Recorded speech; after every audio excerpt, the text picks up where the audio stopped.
Hey, what's going on, everyone, and welcome back. We are talking Dope Thief, episode 4, titled Philadelphia Lawyer Lamont. What did you think about the episode, sir? I was very intrigued by what happened at the end. It gives new definition to rabid Philadelphia Eagles fans with overweight hitter looking like he gonna save the day, only to get that ass beat. And I Yeah, love that we got a little bit of the backstory of muted Mina and the relationship that she had with Jack. And we saw them doing monkey double backflips to start the episode. And we saw him get mad at her because she got her nut and didn't let him get one. So yeah. interesting episode for me, and I'm glad we're reviewing it.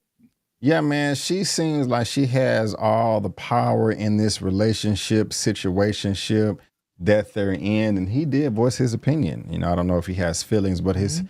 they may have been hurt just a little bit. You guys let us know. And speak about the end. I'm pretty sure you've seen this movie, John Malkovich, Nicolas Cage, called Con Air. Have you seen it? Have you seen it? Please say yes. I've seen it, but it's been so long. But of course, I've seen that one. Yes, sir. Can you figure out why I'm bringing up Con Air in this recap review? You just said it Not too. exactly. Okay, well, he's talking about the crazy, idiotic Philadelphia fan or Philadelphia Eagles fan that was in this episode that met his demise. His name was Cyrus. If you didn't catch Oh, that. And in Con Air, John Malkovich's character, or one of them at least, his name was Cyrus. Cyrus the damn virus. So when they when they said oh, his name in here, I was like, oh, that's the name from Con Air from back in the 90s. A good movie. If you yeah. guys haven't seen Con Air, please put it on the list. It's a must see. But like you were saying, man, the start of this episode was with them in the car, staking out the corner store, talking about how the whole infrastructure has changed because of COVID-19. With law enforcement above ground and underground, and talking about how they can smuggle in all of this liquid meth. Lamont, again, I had no earthly idea all that was even possible. But hey, these drug dealers, these cartels, whatever you want to call them, they coming up with all types of stuff to, get their drugs in and out. And also, it just kind of interesting. It seems like this is allowed to a degree by the government. Am I wrong in that assessment, or am I speaking some truth? No, dude, you're speaking a whole lot of truth. At the end of the day, we know good and damn well the government, they do some things for the public safety, but they overlook a lot of things because they getting paid, they getting skin off the back. They feel like certain entities is keeping other entities at bay. You have no further to look at behavior than every single steroid bodybuilding competition in America. The government know good and damn well them dudes is on steroids, and if they was to yank them off the stage and drug test them, every one of them would be in jail having to Yeah. confess who their pushers are. So yeah, the Yeah. government do allow crimes to get away if the right person in power is paying the right amount of money. It's sad, man, because it just, you can say the same thing with trafficking. Like when there Mhm. is an opera, Mhm. when there's a bus down, man, why isn't this all over the news? Like, it Right, should be the biggest right. story in the world. Like, whether it's one Mhm. victim or 75, you know what I'm saying? And it just really boggles my mind that that's not the case. It's a true eye opener as well on, like, reality and the life that we live. And it's Right. quite sad, man. I'm not a fan of it, and I was just thinking about that throughout this whole episode right here. But another thing that doesn't make sense to me, and I'm gonna be honest with you, Lamont, I didn't really care for this episode as much as I did episode 3. I think, like, last week I Okay. told you, like, yeah, man, you was like, what you think, B? Should we, I was asking, should we keep talking about it? Do you like it? I was like, well, I like episode 3, but I don't like episode 4. Help me out with this. One was because of the ending, but the way that episode 3 ended with Malik's head in the box in front of the house, this proves that the cartel knows who Manny and Ray are, where they live, who they are, all that stuff. Mhm. It's safe to assume that the DA knows this as well. I mean, we know they know who they are. They showed up at the freaking jail to take him out, but the cops took him out. I understand why they don't want to kill him because they won't be able to find the product, the money, the drugs, all of that. But why? What is stopped? Like how the episode ended with Manny on the porch trying to celebrate and Ray looking like this. So how in the world do they end up running or escaping to some type of hotel motel to where Ray is telling Teresa not to go outside and we're hiding out, et cetera, et cetera? Like, wouldn't the people that was trying to kill them that put the box in the front of the house know where they are at all times and be able to follow them and take, capture them, kidnap them, torture them? Where's our product? Where's our product? Where's our product? What am I missing here? Because that didn't make sense to me. You're not missing anything, my brother. I mean, whoever put Malik's head outside of Sensational Sherry's mama's house, they could have kicked the door in right then and took anybody they wanted to, if they really wanted to. Yeah. Maybe they didn't do that because they're trying to keep it. They're trying to keep it quiet, and I can't even give them the benefit of that doubt because Yeah. they showed up at the prison rolling Exactly. like bust deep. So I can't even give them the benefit of that doubt. Right. The only thing we know is they can't kill nobody. They can't kill Manny or Ray because you kill them, you won't get your product back. Right. But you could have went in there and snatched Sensational Sherry. You could always get Ray's mama. We seen in this episode they sent a message to Sonny and what they did to his pets. So look, that's just a fly in the ointment. Maybe the whole purpose of Malik's head was to try to intimidate them into being scared. And thank you for bringing it up about Sony's pets because I was I didn't know what was going on because Ray had called Sony and was like, "Hey, I found Manny and we doing this and we doing that." He said, "It's not a good time," and I guess he already saw the pets out there, went in the house to get the knife or get answer the phone, then come back out to dispose of them. So those were that was the cartel that showed up to his house that hung up the animals. Yeah. So did you see the guy that was rolling by that had Yes. the tattoos on his face? Yes. That's the same guy that showed up to Malik's pawn shop earlier looking for Ray and sent the other goons back up there. So yeah, he wanted Son to know, like, bruh, this ain't no game, which should make us a little worried, B. Avery, because we know Son got some weight up in this joint. And these dudes ain't scared of Son. So, look, at the end of the day, I'm with you on this, B. Avery. The cartel, if they are that heavy-handed, you dealing with Dumb and Dumber for this generation. You should have been able to get what you need from them and been done took them out. At the end of the day, simple as that. Yeah, simple as that. I hoping that Son has some more backup than what we've seen so far. He got too much money. I know he's smart, calculated, and he's not going to do anything irrational, emotional, or anything like that. But I am hoping now by the end of the season that he comes and shows how much might he really has. That would hopefully he's playing chess. He doesn't want to get his hands dirty. He's going to stay clear as much as he possibly can. But if this is for Ray to revere him so much, I want him to be able to back it up a bit. I want to say put your money where your mouth is, but at the same time, he's not going around talking crap like I'm the big bad wolf. He really chilling, trying to take care of his family. But at the same time, I want to know where your power is. I got to imagine that you have more. Y'all let us know what y'all think in that comment section below. And staying on Sonny, man, when he was trying to drop his kids off at school right after that, man, he got arrested. Said that we got a tip that you moving this and moving that. And he didn't say one word. He just said lawyer. What do you think is going to come out of that? Nothing. Like you said, lawyer going to protect him. He's going to get some revenge.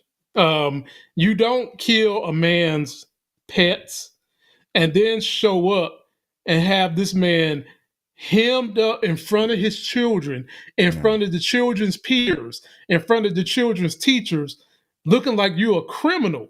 so that your kids can get picked on, teachers can talk about you, whatever. Yeah. He's going to get some get back for that. And Yeah. Hez is about to roll. This could be the push he needed to get back to helping Yeah. Ray and Manny, as I always thought he would be doing.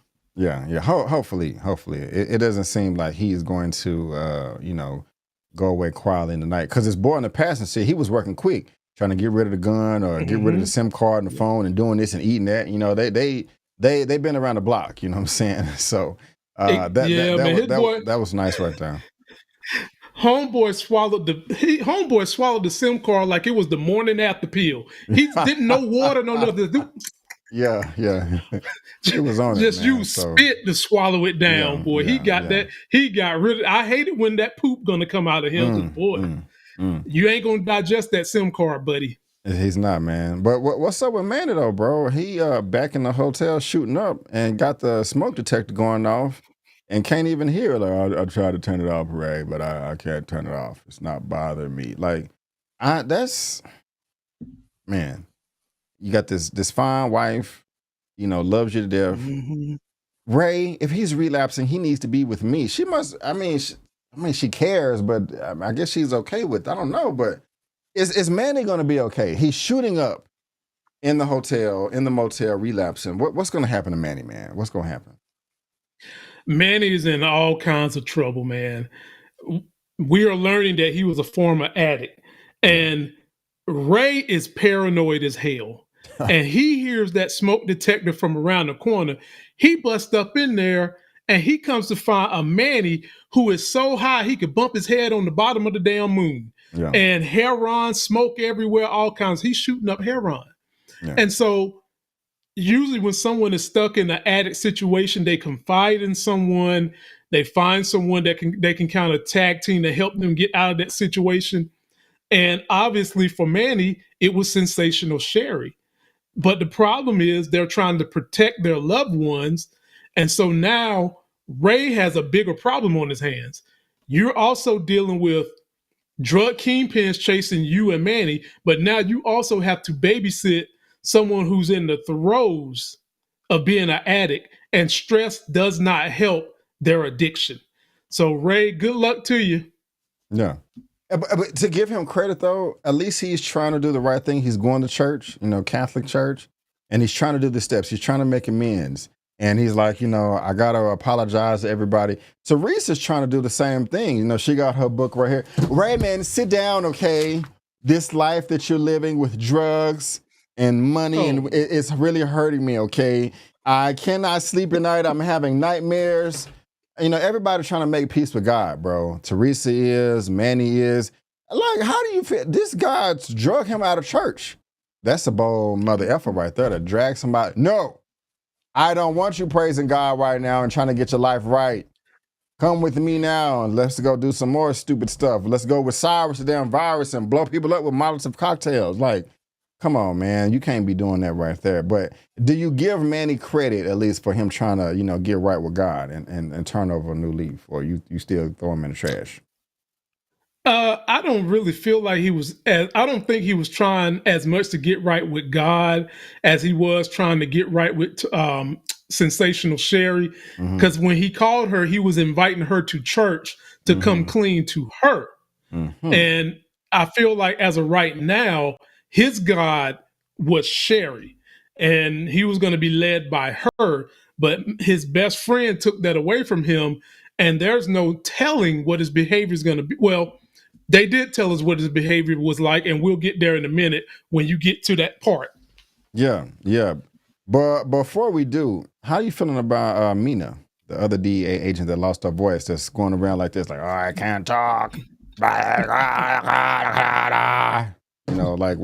you didn't notice the nickname I gave her? No, what's that?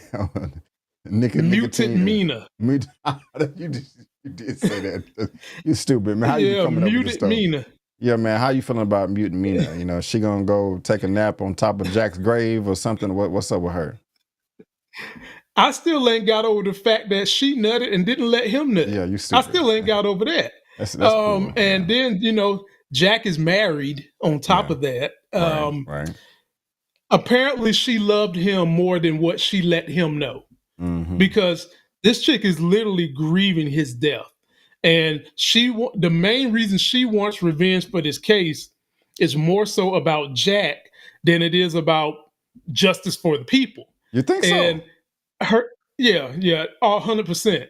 And her character is funny to me because they showed her going to speech therapy trying to get her voice right, and then they show her in her damn trailer, and I thought that was pretty funny. And Yeah. then they show her talking to the group of other agents about exactly what's going on and who they need to be chasing.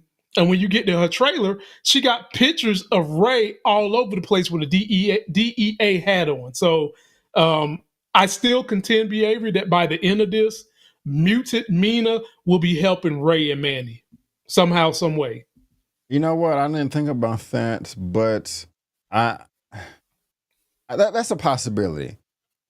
She may Mhm. pistol whip him, and there has to be some argument, heated confrontation at some point because she's going to blame them for killing Ray or for him dying. Yeah, definitely. So actually, Definitely. I don't know, man. That's a stretch, bro. You really think she's going to be helping them? And maybe indirectly, but Mhm. you think they're going to team up? Mhm. I mean, it's possible. I mean, even if it's indirectly, that would be a hard pill to swallow. Oh, excuse me, a hard SIM card to swallow. Yeah, yeah. Even if it's indirect help, because this man took out your lover. This man took out a man that allowed you to get a nut, and he ain't get one. You don't This is meet real. too many men like that. This It's is usually true. around. This is true. So, yeah, we'll see. These are I facts. think she's gonna help him somehow, some way. Yeah. You also have the DEA agents showing up to Michelle's crib, and they're showing the photograph of Ray too. So she's putting things together, but she already on game anyway. So I think she's like ahead of the curve, and I already knew what to say.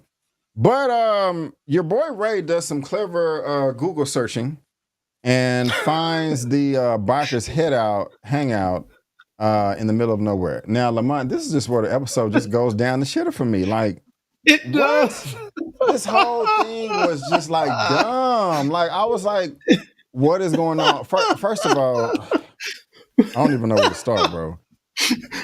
Son. Well, before you go, let's go back to Ray found them because he put a tracker underneath That's the right. goon driving the Dodge Challenger that I thought That's he was right. going to shoot, but then I should have known that he ain't had the courage to shoot it. You're right. And then what further let me know that these goons were really just rented goons from the international cartel is because no cartel is going to have their lair out in the open in a damn minefield the way these buffoons did. And Exactly. now I toss it back to you. With any regular civilian able just to drive up and be like, hey, let's just throw rocks and make echoes, in the case. Like, I'm like, is there no type of surveillance at all? Like, come on. Right. How do you not know if somebody is going to be driving up on you and have the jump on you? Everybody knows even if you have zero battle experience, everybody knows that the higher ground you have the advantage. And they just down there in a little bowl, fish in the barrel can just be taken out by anybody. So that's one thing that's just retarded as hell or stupid as hell. Then we got Son, who was like, oh, okay, you know where the lair is? I got this guy named Cyrus. I can vouch for him. What kind of backup do you have, son? When you sitting there, knucklehead, Krusty the Clown, they got makeup on and all. It's just, it was stupid. And he shows up like, hey, he told me to find two guys without a sense of humor. Yuck, yuck, yuck, yuck, yuck, yuck. Laughing and a goofy. I mean, bro, his personality was a roller coaster. He was serious. He was joking. He was joking. He was serious. I need to know what I don't do reconnaissance on a map. I need to know exactly what is going on to know what I'm getting into. But then he goes into that whole situation blind. They just, I'm gonna give it to you, man. It was. What did you think at that point in time? Like, what was going on through your head? Okay, so before I even get in there, let us not forget that Mighty Fine Michelle, who is well aware of everything that's going on, is supposed to have a date with Manny at 9 p.m. I mean, Ray at 9 p.m. To talk off the books, let him come clean. And I'm thinking to myself, dude, she ain't scared of nothing because the DEA just got on your back about him and you was like, let's meet at the bar. And we'll get to that in a minute. And so we can't overlook Mighty Fine Michelle and what her contributions to the show. Now, getting back to the overweight eagle and his clown posse. What in the like Ray and Manny, when they seen the clowns putting the makeup on in the back of the car on the way to where the dumb biker goons was at, obviously Trump voters, that should have been a sign for Ray right there. We need to just hop the hell up out of this car. Like, what are we doing here? And then B. Avery, we get there. Overweight eagle talking loud as hell. Man, I'm thinking to myself, bruh, you got the advantage. Like B. Avery said, you're a fish in a barrel. Tiptoe up there and get them. Yeah. But at the same time, B. Avery, I'm cussing out the biker dummies because you should have some kind of surveillance up in the pine trees. And later on, we do figure that out. But before all that happened, B, overweight eagle and the clown posse, I'm thinking to myself, why are y'all throwing fire? Why are y'all throwing Molotovs? What kind of sense did that make? Why not just snipe them, catch them slipping, just snipe a couple of them, then you throw your damn Molotovs. Right. These fools throwing the Molotovs. Every gunman should at least shot 2 people at very least. I mean, you're gonna get one from the element of surprise. You know, if you have any type of aim, and then you should be able to get at least one more through all the chaos. You know what I'm saying? Go ahead. I cut you off. My bad. B. Avery. They could have went 1882 old English style when they had muskets on the damn gun. Everybody get behind. And ain't it mysterious how everybody had a rock to hide behind, but everybody got shot the fuck up? Yeah. Get behind the rock. Put your one gun in there. Yeah. Everybody in synchrony, shoot. Boom. Yeah. You're going to take out like 8 guys and then load up real quick, shoot some more. And then when they get on the bikes, you throw the Molotovs at the bikes. Okay. Yeah. Now, what pissed me off with that scene was, as it looks like overweight eagle and the clown posse is winning, we got Pine Tree Army up there shooting down. And I'm just like, where were they the whole time? Okay. Where the fuck was y'all? Was y'all sleeping? Yeah. Was y'all sleeping? You just let your man die for no reason. The Pine Tree Army starts raining down bullets on top of overweight eagle and clown posse. And another thing that got on my nerves, B. Avery, the biggest target for the Pine Tree Army to hit took them to the very end to hit, which was the overweight eagle. Yeah. We had to hear his mouth all the way till he go back to the truck. He gets shot, and we still hearing his fly, Eagles fly mouth. Eagles fans, y'all have got some terrible fans, and he is the epitome of that. Yeah. He's like, he don't even care. Like, he just had a death wish. Like, I got the keys right here. Ha, ha, ha, ha, ha, ha, ha. Yeah. Boom, gets hit in the chest. I'm just like, what's going on? Were you trying to accomplish your mission or not? Like, I mean, maybe he didn't want to go home to his wife or something. I don't know. But it didn't make sense. And for a minute there, B. Avery, I was thinking to myself, let me quit clowning these dudes, because after overweight eagle looked over the thing and seen what was going on, some more trucks was rolling up.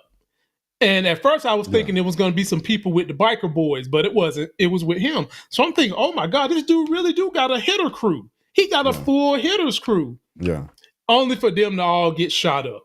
Yeah. And Manny and Ray is on the run again in his truck. Right. And then finds a grenade in the back seat and tries to blow him up. You know, hey, Ray, man, I don't want to be your friend anymore. You got to get out of the car. I want to leave you. I'm going to blow myself up. Go ahead, man. Go ahead. I still can't get it. The part that really just bothered me about that shootout scene. What the fuck was the Pine Tree snipers doing the whole time? Yeah, it doesn't make sense. Come on, man. You heard the gunfire. Like, what was the Pine Tree snipers doing, ladies and gentlemen? Did they not see these fools roll up? Did they not see my man extra cars come up and they walk out with guns? They should have been taken out. They should have been taken out in the back of the head. I don't know what was going on. It doesn't make any sense whatsoever. It's stupid. It's stupid. And like I said, Manny is suicidal. He tried to blow him up with a grenade. Yep. even though I feel Ray for trying to talk him down, I don't like the way that Ray talks to Manny. You know, like you're an F up. And it's just like you're blaming everybody and like, oh, everything's gonna be okay. Like you just selling pipe dreams. Like, no, it's not. Y'all are good to get your heads blown off. I mean, I'm glad that they didn't get blown up, man. That's cool right there. But I don't know, man. Like this episode was kind of stinky to me. I didn't really care for it, as I said, for all of the reasons that we just named. And then I don't even know what's going on at the end when Ray. Oh yeah, he met up at the dinner for Michelle, and then she's giving him a signal like, "Hey, look out for this guy, look out for that guy." What are your final thoughts, man? What are your final thoughts, predictions? You got the driver's seat for the closing. Ladies and gentlemen, again, this is Dumb and Dumber remastered. So as we said in episode 3 review, I was telling B. Avery that I think Manny worships sensational Sherry as if she was the god. And when you take that away from him, he's not going to want to live life. And we seen that in this episode when dude pulled the pin on a grenade, threw it out the window, and Manny took it from her and threw it in the dumpster. But I'm thinking to him, Ray took it and threw it in the dumpster. But I'm thinking to myself, Ray, why throw it in the dumpster when you can just go get the damn pin and stick it back in there? But you ran past the pen, bro. You threw it in the dumpster, which risks causing the police. It's making a ruckus. It's going to draw attention to y'all, which you don't want. But anyway, then we get to the dinner with Michelle. Ray is late, and Michelle is still there. And might I say, mighty fine Michelle is looking Michellein. She Michellein. And Ray walks in. She already know what the deal is. And she gives him that look, don't come over here. And then we see an agent standing there with an earpiece in his ear, and Ray has to back out. Now, you want to talk about a down-ass chick, mighty fine Michelle is definitely that girl. Yeah. She's the best part of the show. Let's go ahead and make her the lead, number one on the call sheet right now, because she's the one that's keeping me stay. But guys, y'all let us know what y'all think, man. That is our recap review for Dope Thief episode 4. As I mentioned, episode 3 was nice. Episode 4 was dumb for all the reasons we just said. And so hopefully episode 5 will be better. And if Lamont wants, we will be here same time, same place to talk about it. So subscribe if you want to see that content. His channel, my channel. Oh, that's not my channel. Where's my channel at? My channel is right here. My channel, we will both really appreciate it. And also check out our Daredevil recap as well. We would appreciate that. But guys, again, we just want to thank you so much for tuning in. And before you go, don't forget that I'm B. Avery. That's Lamont. And that's just our opinion. Peace out. And we'll see you next time. Subscribe, mother effer. Subscribe, mother effer. Subscribe, mother effer. Yeah.